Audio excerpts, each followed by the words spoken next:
Layers feed differently at different stages. They usually require different nutrient requirements at different levels.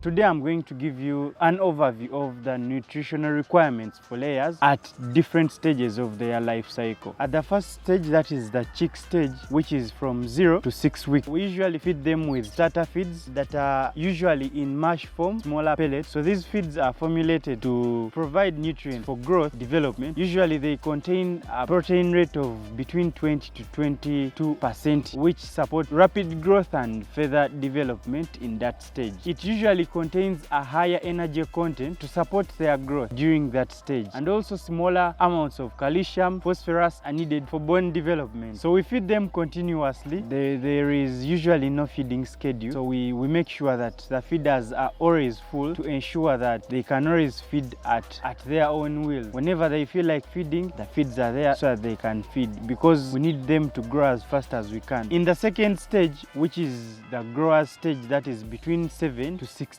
weeks, we transition from starter feed to grower feed, which contains slightly lower protein levels, that is around 16 to 18% compared to the starter feed. Then in the growers feed, we increase the calcium content to support development of the skeleton system and also the eggshell formulation within our birds. Still, we like to feed them continuously. We keep our feeders full during this stage. We do not limit them to different feeding times because we want our birds to eat as much as they can. The third stage is the pre-laying stage, which is between 17 to 20 weeks. And in this stage, we transition still again to the pre-layer or the developer feed, which usually contains protein levels around 14 to 16%. So we also increase our calcium levels further to support the development of their reproductive system and formation of eggshells. At this stage still, we like to give them as much feed as they can. So we keep our feeders full so that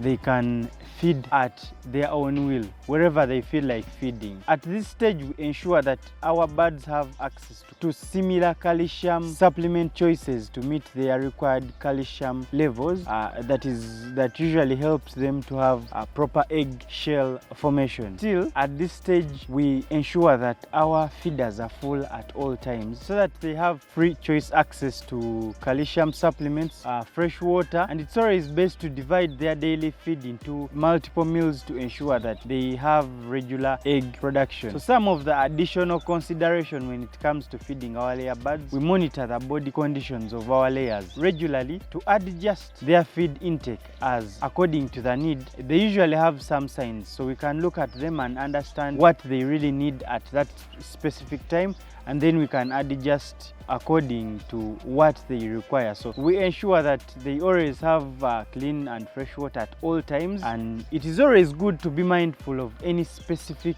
health or environmental factors that might affect your bird in terms of nutrition or even the environment. So nutritional requirements are usually based on factors such as the breed you have, the climate you have, your management practices. So it's always best to consult with your fellow farmers or even poultry nutritionists that can help you increase on how you can tailor your feed to your conditions at the farm. Those are some of the nutritional requirements for layer birds at different stages. Stay tuned for more agriculture videos like this. Don't forget to like, follow, and subscribe.